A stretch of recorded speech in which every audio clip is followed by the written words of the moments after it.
परभणीत खळबळ. महापौर सय्यद इक्बाल यांच्यावर चाकू हल्ल्याचा प्रयत्न. सुरक्षारक्षकांच्या सतर्कतेमुळे मोठा अनर्थ टळला. शहरातून एक मोठी आणि धक्कादायक बातमी समोर आली आहे.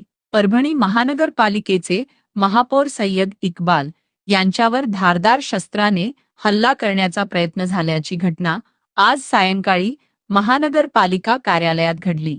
सुदैवाने सुरक्षारक्षकांच्या सतर्कतेमुळे मोठा अनर्थ टळला असून संबंधित आरोपीला तात्काळ पोलिसांच्या ताब्यात देण्यात आले आहे.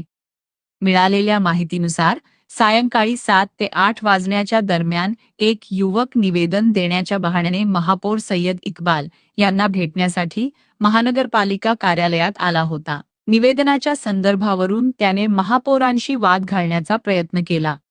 महापौरांनी त्याला शांतपणे समजावून सांगण्याचा प्रयत्न केला, मात्र युवक ऐकण्याच्या मनस्थितीत नसल्याने सुरक्षा